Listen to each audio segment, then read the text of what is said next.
Hi everybody, welcome to the Dr. Boz channel. It is Sunday night and that means we are live on YouTube. I am thankful to be back home in my clinic and my place where I know where all the buttons are.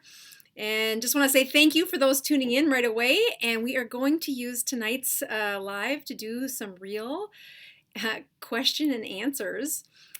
So while I am giving you a quick segment update on Lachlyn, I would love to have you tell me where you're from.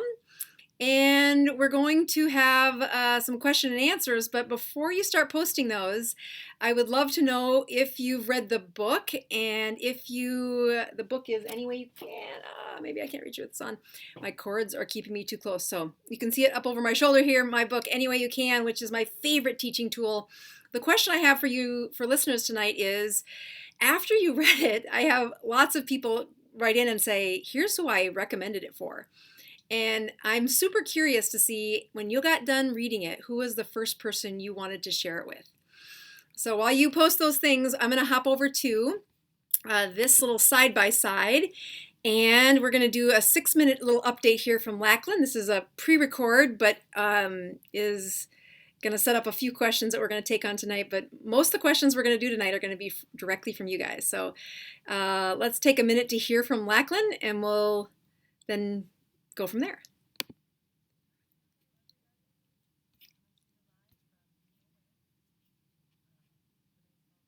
Hold on, you can't hear that, can you? Hold on. Pause. Let's see, why isn't that doing that? So let's try one more time, see if that tries again. Rewind that, push play.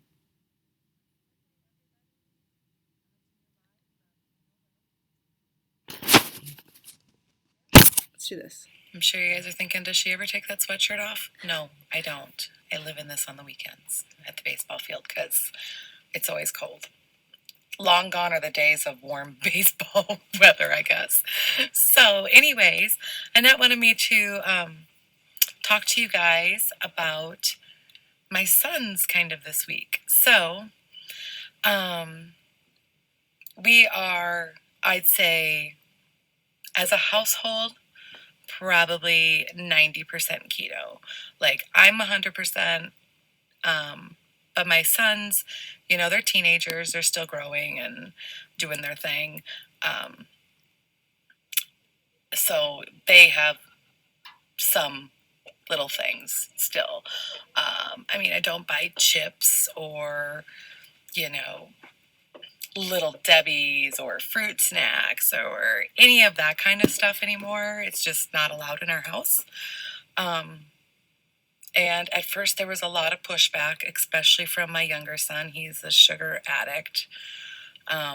So he was like freaking out because when he was little, he would wake up saying, I want a fruit snack really bad. So, we save all of that stuff as like a special treat from time to time. But I cook keto friendly stuff, and that's just the way it is. And if you're still hungry, then so the one thing I allow my younger son to have in the house is macaroni and cheese. So he gets that.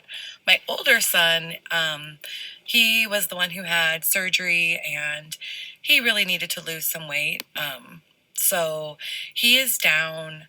The last time we checked, it was like 32 pounds since January. So he feels so much better. He does. You could totally tell his whole attitude is like, he just feels more confident, more happy with himself. I could tell he used to try and kind of hide himself a little bit, and now he's just a lot more confident. And I think it obviously definitely helped with surgery and healing, not having sugar floating through his body. He's in the grips of teenage, skin. His skin is flawless now, you guys. He didn't have like full blown acne, but he always had breakouts, and he has nothing. I'm talking about skin. I know I look kind of scary because it was a long night last night, and we're up early, but I don't have makeup. Like, I have some eye makeup on, but like, I used to also struggle with like adult acne all the time. And now I can wear no makeup and not feel like I'm scaring people. So there's just so many benefits to everything. Annette, P.S. I made one of those drinks yesterday you told me about with the ice water and a scoop of her yummy ketoness and blended that up, and Jackson did drink it. So, but then unfortunately we played no baseball because it got rained out. So I didn't get to see. What would be helpful is if I had it with me today because we're about to play five, you guys, 5 games. Oh my. And it's cold. So pray for me. But what else? I think that my goal going forward with the boys is probably, for all of you who have teenagers, you know how well it goes when you try and tell them anything, like, because we know nothing.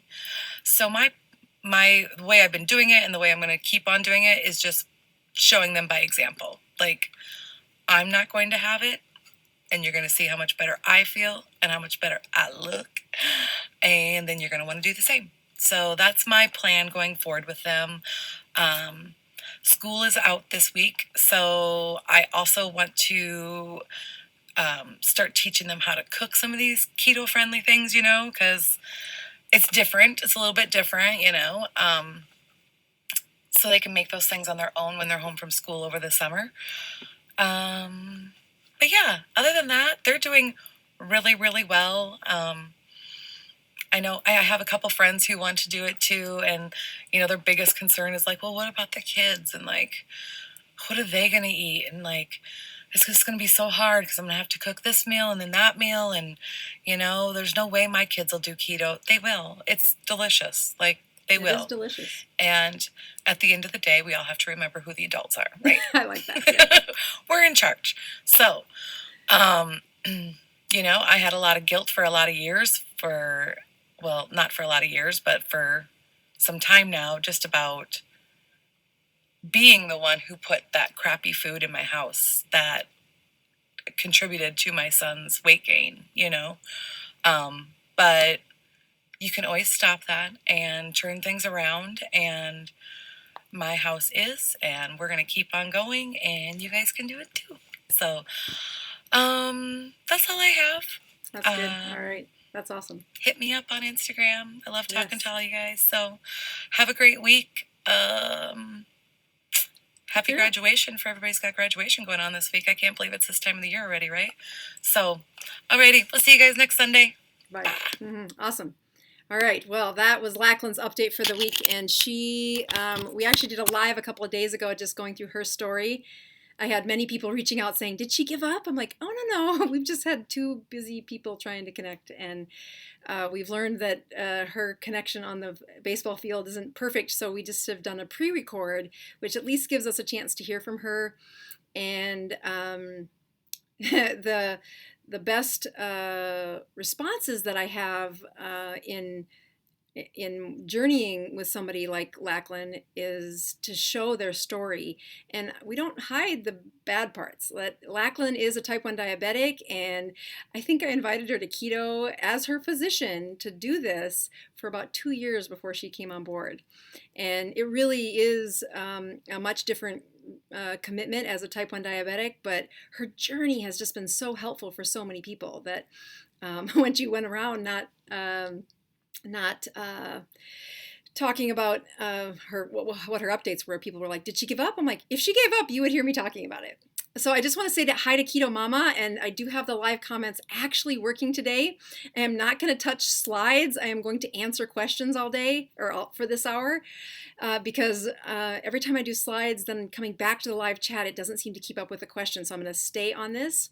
But I wanted to give a comment to Keto Mama, who's been a really good supporter as far as comments and encouragement, that she obviously saw my posts on Facebook, which today was a big day. My middle son turned 15, and my oldest son had his graduation party. So I cleaned up my face because it was super emotional for this mom, saying, I didn't plan on getting emotional.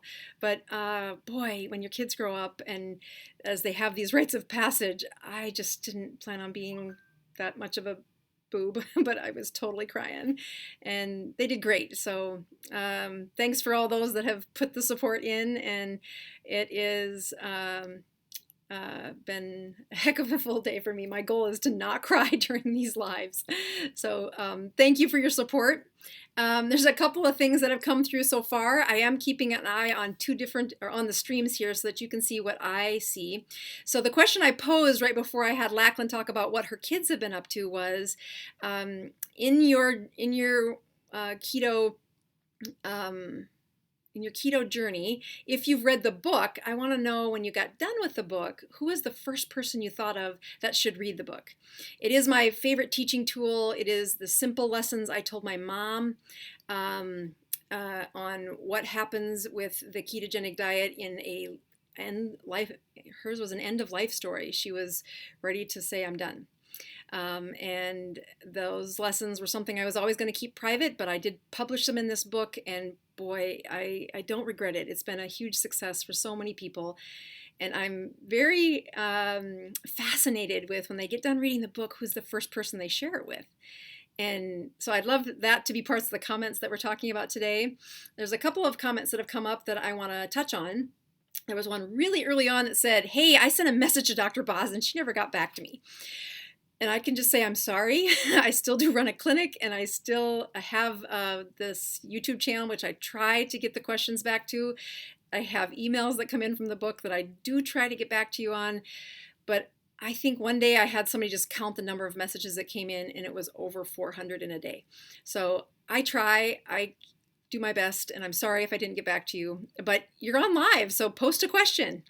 So here's one. MS can reduce. So somebody a couple of like a minute ago said, is keto good for MS? And so let's just give a little minute about multiple sclerosis is a brain disorder. It is thought to be an autoimmune disorder, which means the body is attacking itself. And the question is keto good for MS? And I'll just kind of give you a little history lesson about me, that I am an internal medicine physician, and I start at puberty and I take them to the grave. Internal medicine means we like to solve these complicated puzzles. But when it comes to MS, it is specifically important to me because I live in South Dakota. Again, the higher northern latitudes have a higher incidence of multiple sclerosis. And you combine that with a brain disorder, and you can really find a lot of my clinic. My clinic has been general practice internal medicine, but there's been just a collection of brains that don't work very well, from sleep disorders to Parkinson's to depression to bipolar to tremors to brain injuries. One of the favorite things I do recently is I go to different police academies and teach the officers about brains and how to heal them. Brains of addiction seem to be a really, they're actually so hungry for the information that I've got a couple public events coming up, but these partnerships with the police academy has just been something that's really near to my public service heart that I've just so much enjoyed. So the question, getting back to what do I think about MS for keto, and I would say if you were my sister, if you were my patient, and you had MS, it would be the first step that I would sit down and I would go through some of the chapters that are in that book about saying, why is it that MS would be such a great partnership for keto? And it has to do with the nutrients needed to repair a brain injury. Again, one of my first in my deep dives into the ketogenic diet was on seizure disorders and people who were trying to prevent seizures when using a non-rebreather mask in a scuba diving situation, and just studying what the research has shown us about how powerful we can impact when things go wrong with a brain. Why is it that a ketogenic diet works so darn well? And number one, it has to do with the decreased inflammation, especially when you get that Dr. Boz ratio down below 40. We really see this anti-inflammatory kind of go into overdrive. We see the autophagy of kind of picking up those debris that are found in brains, but also in other parts of your body that have just been sitting there stale or stagnant, just kind of getting in the way, gumming things up. And that process of repairing the brain has everything to do with cleaning up the debris in a patient with MS, as well as stop the immune system from attacking itself. Another question that I saw a minute ago was something about lupus. And when you look at the number of illnesses that are autoimmune, autoimmune means your body attacks itself, and multiple sclerosis is thought to be one of those. Specifically, multiple sclerosis is also this brain disorder, so it mirrors some of the two top things that the reason I'm keto is I really like the way my brain is working. If you go back to last week, I had been on a sailboat, which was kind of impromptu, but a sailboat for 5 days that had no keto attention, and I said, all right, we're just going to go and eat what the locals are eating. A 5-day binge of carbohydrates had slowed down my brain, made me swollen. I had to remove the rings, 7 pounds in 5 days. And if you look at that video from last Sunday, I mean, my brain just doesn't want to focus. And it's super embarrassing. And maybe any reasonable person would have just taken it down because I'm not focused.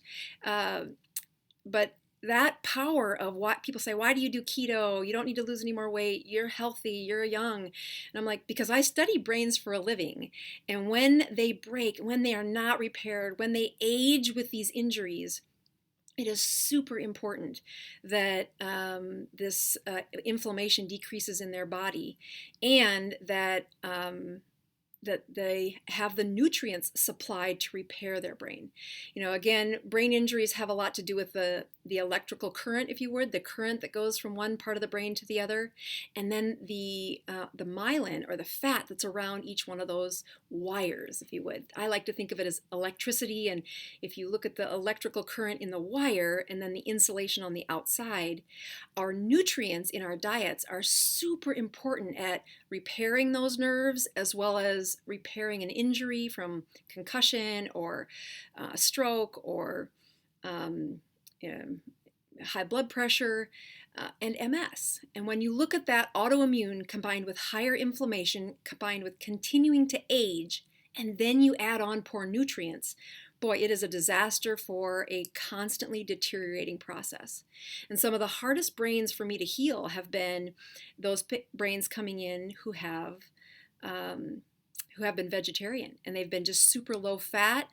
And I know that there's keto that does there's keto that does do vegetarian, but they have to work really hard at it. I mean, they really do have to know what they're doing and study out how to get that much fat to keep them in ketosis. The typical vegetarian has just been really low fat, and they're usually pretty educated on nutrition, but I am amazed at how difficult their brains were to heal and how long it took us to really get into that phase of improvement. So, all right, well, that brings us through, is keto good for MS? And that might be a little bit longer answer than they were hoping for, but I just think the dovetail of so many folks writing in, asking about the benefits of ketones in an autoimmune process. It is one of the most top conversations I have. When you add brain disorders to it, that it seems to be like you could probably get the top 30 messages on my to-do list would have to do with autoimmune and brains. So it's kind of both of those in one question. So let's just look. Here's another question that says, magnesium bath, magnesium oil spray, taking supplement, no pink salt, hungry. Must have been magnesium in the pink salt I needed. Magnesium is another one of these subtexts that you might not have known anything about magnesium before starting the ketogenic diet, but it doesn't take many of my patients to get 3 or 4 days into the ketogenic diet, especially if they've had high blood pressure or cholesterol or been overweight by more than 10 pounds.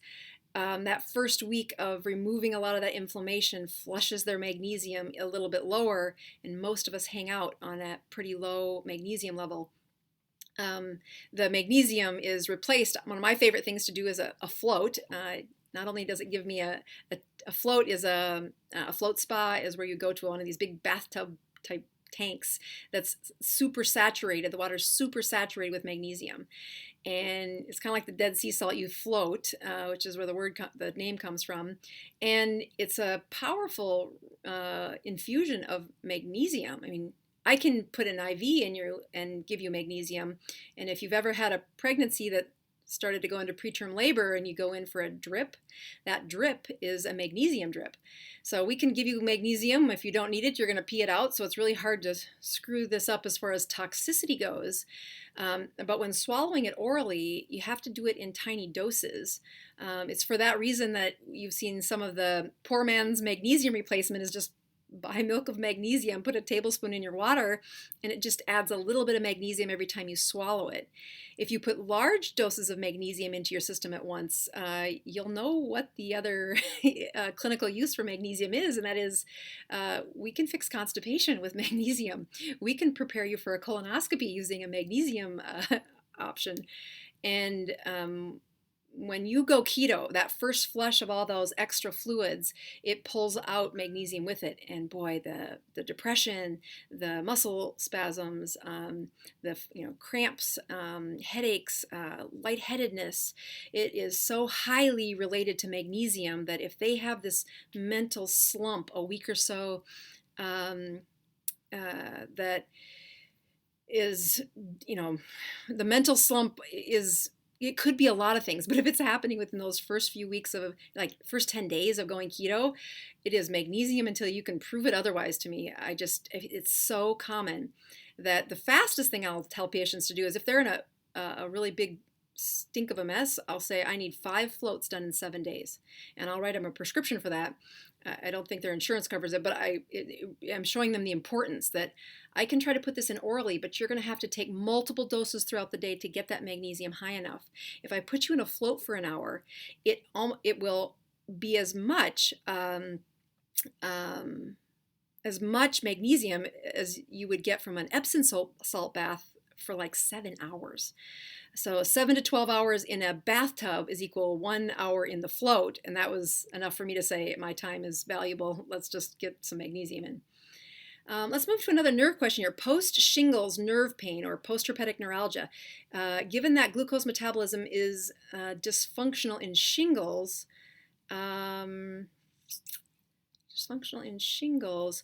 at minimum, it helps heal the rash and the wounds. So I wonder if that person was answering a question from another post. What got my attention as I'm looking at that chat is the neuralgias that happen in my diabetics, and I've had several people say thanks doc, my numbers are super, I'm following my Dr. Boz ratio, I'm looking at these numbers, I'm keeping my Dr. Boz ratio less than 80, and they find that the nerve pain isn't gone yet. And I'm like, well, so here's the formula for nerve pain.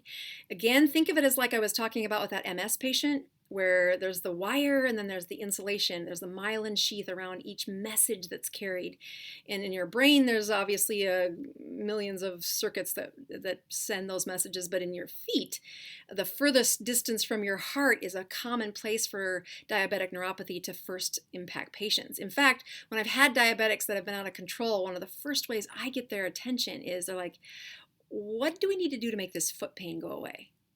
And, I can warn them about high blood pressure and cholesterol and diabetes and heart attacks and dementia and erectile dysfunction, all these things that this chronically inflamed vascular problem of diabetes will cause.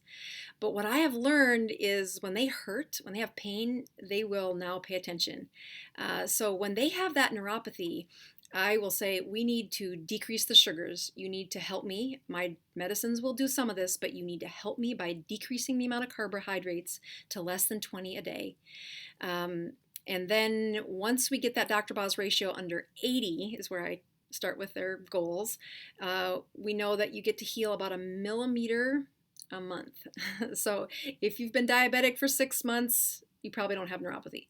If you've been diabetic for 6 years, you might start to have these tinglies like, oh, I can't go barefoot anymore, doc. My feet hurt. That's, think of those little, that myelin sheath, that insulation around the wire, like a little mouse came and chewed off some little spots in the message. And as the electrical current sends down that wire, now there's electricity, if you would. It's not electricity, but there's current that hops out of the currency every time there's a hole in the insulation. And so just like if I was going to fix the wire that's in the electrical current, I would try to find a way to repair the insulation. Well, the insulation is this fat-based myelin around your nerve. And in diabetics, they've got usually lots of moth-eaten. That's what their nerves look like. And it starts very distally, like at their feet, and it starts to work up. So 6 years into having diabetes, and they can have a good 4 or 5 inches of nerve from their toes up to the back of their heel. And if it goes on another 6 years, usually they've got pain or loss of sensation up to their ankle. So now you've got like 12 inches of nerve that you need to repair.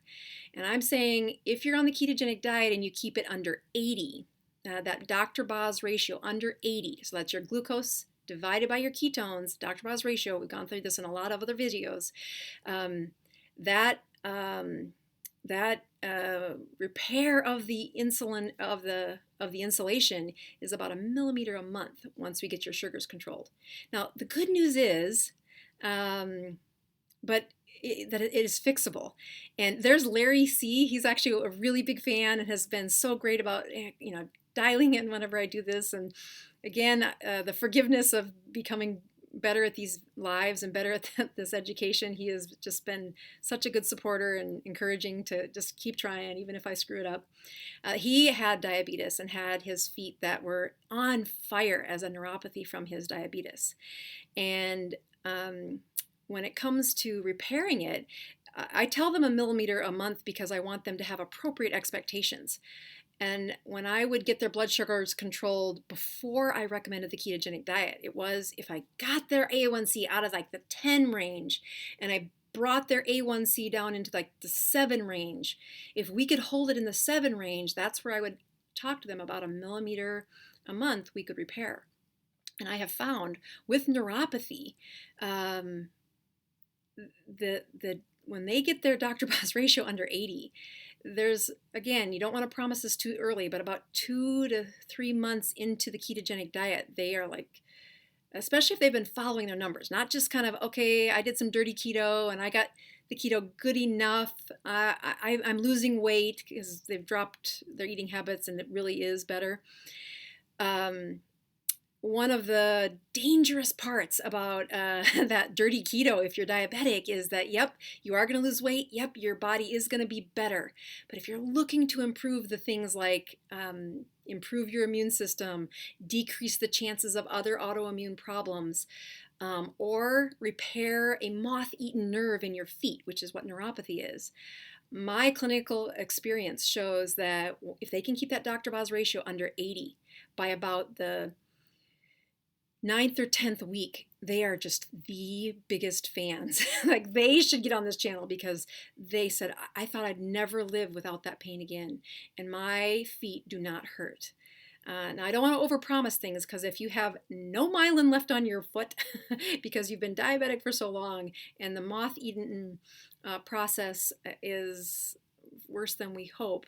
But if they're early in their neuropathy, like they've only been struggling with the pain for a good 6 months or a year, and they take those carbs under 20 and they measure their numbers, I think that is one of the biggest things. As an internal medicine physician, we are a batch of physicians that are very evidence-based. And although every doctor is evidence-based, there's something about being an internist that says we check something, we follow it up. We check something, we follow it up. Like I was teasing my husband one of the first couple years into practice that I really wasn't a doctor. I was just somebody who ordered labs, told people why they were wrong and how to fix the labs. And yes, there's symptoms, but you can't come in with a brain fog and then say, okay, what would you recommend? And then just have me do it. I would have to check, what's your thyroid? And what, are you anemic? And do you have an autoimmune disorder? And what's your sleep schedule? And why aren't you sleeping well? And is a lab test associated with that? And what's your vitamin D? So I became this kind of, it's very ingrained as an internal medicine physician that you check something and you find a result. And then you check something and that result turns into a plan and you follow it up.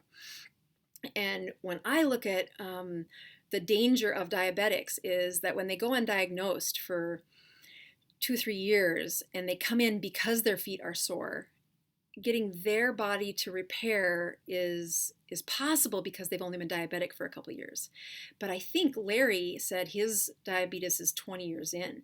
So, but I would hope, and I don't know his labs personally, but I would hope that his diabetes wasn't A1Cs of 10 or A1Cs of 11, but probably A1Cs around 7 or 8. And that's not perfect, but it really has seen an improvement in him within a shorter amount of time. Like I think he said 2 months he was feeling better with the neuropathy. I want to get this question. Do you have clients with Alzheimer's who you yourself have seen improvement via a keto MCT and Ketones-In-A-Can? Great question. So yes, I told you earlier, this is kind of the theme of this of tonight, looks like, that brains are what I care about. So from Parkinson's to Alzheimer's to dementia that we don't put those labels on, when you look at the overall pathology of why are they suddenly not functioning, part of this is that their blood-brain barrier is insulin resistant. Larry says that his A1C was between 8 and 9, which still is pretty high sugars. And thank goodness 2 months in, his neuropathy got better. Thank you for following that up, Larry. Going back to Alzheimer's, though, it's amazing to me how often the brains of dementia, when they come in and they don't get an official score for being Alzheimer's or having official dementia, but everything about what they're doing sends the spidey sense through me that they're not remembering right. Sometimes I get a little hint from the caregivers. Sometimes, families will write in, but commonly you'll get elderly patients who have never been depressed, and their mood is scoring much more depressed than it's been in the past. And that's my clue that something isn't right. And I think that's the first place. I've done a couple videos on how to repair brains, and I use Alzheimer's brains as a way to teach that. I show you their brain scans on how their Alzheimer's brain does not have the skill set to use ketones. It is only using glucose. And unfortunately, it's not supplying the brain with enough glucose because of the insulin resistance that's found at the blood-brain barrier. The other fuel that can go into the brain is a ketone. They can't put ketones in the brain if they're not in ketosis, though. So you say, well, okay, let's lower their carbs to less than 20. And what happens when you do that to an elderly person who has memory problems? They're like, forget this, doc. I got worse. Your diet made it worse. I'm like, well, of course it did. Your brain has only the ability to use glucose. And now I'm asking it to rev up its mitochondria to burn ketones. But that bridge between burning glucose and burning ketones mean that they went down in their brain function. And when they're on the edge, you suck down their glucose production, and by golly, they'll think you're the worst doctor ever. Like, these symptoms get worse. You got kids saying, I don't know, the stove got left on, they took off on a drive, and I found them in Timbuktu. And you're like, okay, we can't afford to do that in my patients. I live in a very rural state. If you take away someone's ability to run a car, you have just put them in farm jail or rural jail, because there's no public transportation that's going to come get them. And as much as our churches do a great job of community support, those are pretty proud people. They're not going to call the church and say, hey, my brain's not working, I'd like you to come give me a ride to the grocery store. So instead, I flip it. And this is a difference in my approach than when I wrote the book Any Way You Can. I was still kind of skeptical about using the supplements, and I really didn't see the data that was actually out when I wrote the book, but I just hadn't read it. It was profound how much in 4 days of intensely bathing their body in ketones, how much you could wake up those brain cells to burn ketones. And so this is how I tell families to deal with a brain on the edge of Alzheimer's. And the question was specific. Have you personally seen it? I think that's the part that got me so motivated to be able to push record and screw it up on YouTube and then tell you the truth. I can't believe how well these patients did. They were headed for a nursing home. This was not a safe place for them to go.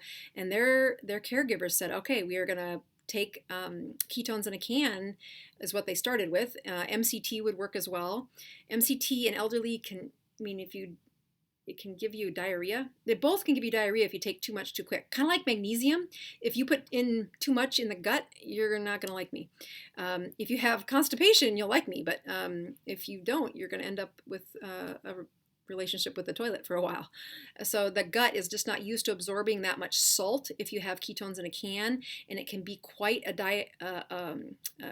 laxative. Same thing with MCT. C8C10 is the perfect fat, but if they're on a low-fat diet, their gut lining just isn't used to seeing that fat, so it really becomes a laxative. I mean, it really stimulates their bowels to move and gurgle.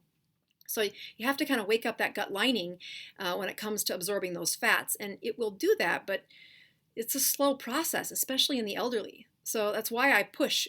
Do the ketones in a can for like 2-week experiment and then watch their thinking. I've seen this in my depressed patients. I've seen it in Parkinson's patients. I've seen it in my, I don't even, did they have the official diagnosis of dementia? The ones that were the biggest teachers for me didn't, but I was very worried about how their brain was functioning. And they are some of my biggest reasons why I said I just need to share my experiences with what other just others. When I look at how long it took them, if you remember, Lachlyn talked about this thing I was telling her about her kids. Like she put it in the supplement for her kids. Like, how do you get kids to do more keto? In my family, we don't have cereals. We don't have mac and cheese. Our family is keto, but my kids live in the real world too. And so one of the things we've done is anytime they want a drink, they take the ketones in a can. They put a full scoop in the water bottle. And I've learned to put in cream, heavy whipping cream with it, with some ice. And the cream makes it a little easier for you to absorb those ketones in a can. I don't like the taste of stevia, so to me it tastes less like sugar substitute-y when I do it by adding cream. But my kids really like it when I add a little cream. I mean, who wouldn't like that, right? But what they're able to do then is just sip on that all day long. So put some ice in, put a little cream, and then put one full scoop in. And then the goal is to drink that that day. While at school. Or she was saying, I have 5 baseball games today. I wish I could use that for my kids. And again, I'm trying to do the same little trick with my kids as I've done with my patients whose brains are failing. And that is, I have plenty of prescription medications that I can use to help you. I have lots of advice for you to follow.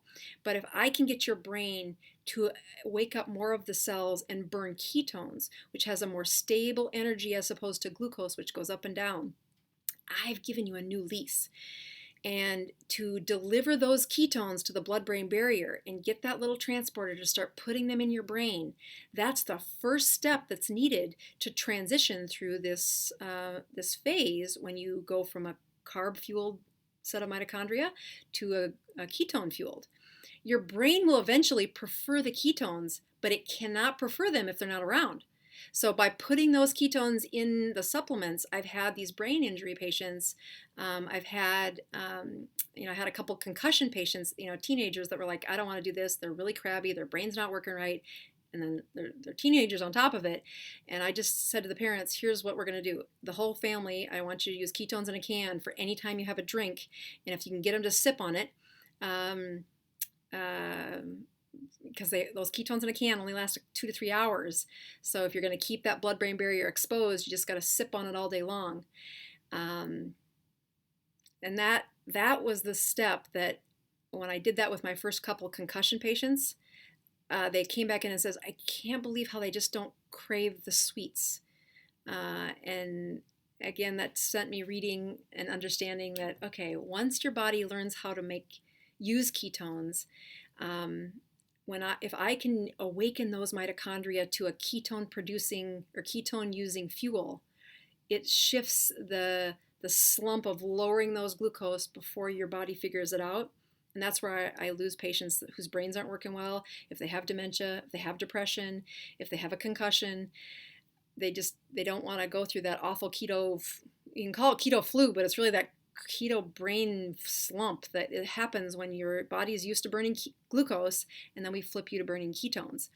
That change it sucks. I'm keto adapted, and after last week, um, actually, I'm reading this. I'll tell you that story in a minute. Lots of people tell me keto is bad. I tell them, go watch Dr. Boz. I have stopped 5 drugs that I was taking. 5 blood pressure pills down to 2. Was on 5 blood pressure pills and now down to 2. That's a win. I just couldn't help but share that. It's an amazing transition that my goal now as an internist is to stop more medications than I prescribe. And I'll tell you the way I do that is I teach them about keto. I say, if you want to be part of my clinic, you got to read the book because these lessons are really basic. But if you don't understand what makes me so motivated to help people transition off of this heavy laden journey, the danger of where you're going with my prescriptions is kind of like the danger of people who say, you don't need those ketones in a can, your body can do it naturally. And let's just take the demented patient. Let's use the concussion patient. Those are even better. So it's a young brain, they have concussion, and people are saying, just put them on keto. I'm like, well, they're not feeling good. They have a headache. They're irritable. And now I need them to follow this really strict diet where every time they go out in the real world, they get tempted with carbohydrates. Getting them into ketosis is sometimes the right limiting step. When I have a patient come in and they're diabetic and their blood pressure is high and I need to start blood pressure medications to protect their eyes and protect their kidneys and protect their heart. And it was never supposed to be for the rest of their life. It was supposed to be until they lost the weight and we got them back in shape and they really did get their health back. But it's almost like nobody remembered that after a few years. We just said, oh, just write the prescription, follow the guidelines, make sure you put them on an ACE inhibitor first and on an ARB and then a beta blocker. And you're like, wait a minute, weren't we trying to make them healthy? Wasn't that part of the conversation? And now I find that if you read that book, they almost stop the medications before I can get them into the clinic. And that's why I started this podcast or this episode by saying, after you've read the book, who do you want to give that book to? So you're done reading it. Maybe you'll keep it, but maybe you don't. I've had many patients say, I gifted my book to my doctor. And I think that is the biggest compliment ever. I've had several physicians saying, my patient gave me this book. I did not want to read it. And then I did. And I can't thank you enough for just kind of, sometimes you get your cognitive dissonance on that you cannot seem to find an answer, find the way to begin talking in a different language that does make sense once you get here. But I was in the prescriptions, 45 prescriptions a day at least would go out my clinic. And now my goal is to stop more than I start. We're going to do one more question, and it has to do with ADHD. I've seen it come through 2 or 3 times. And I again, these are brain questions that I love. So whenever I'm at the police academy and I'm teaching about brains of addiction, I get 10 hours with them, and it's the best education because they're so hungry for questions just like this, where, what about this brain? What about this brain problem? So let's end this with the final brain question, which is, does it help ADHD? So I am a huge proponent of the community service in my area, and I would contend that much of the ADHD that is diagnosed today, we've all heard, oh, it's overprescribed, it's overdiagnosed, but I've also been in the classrooms where these teachers say, what else would we do? And I would say, I don't know, I don't have the answer. And I now say, if your child has ADHD, step 1, again, their brains don't work right, okay? Their brains are just flying in 40 different directions. You do a functional MRI and it's waking up when it's not supposed to wake up, and it's sending messages when it's not supposed to send messages. And that kid is not trying to do it. That kid is struggling with, why do I lose my attention?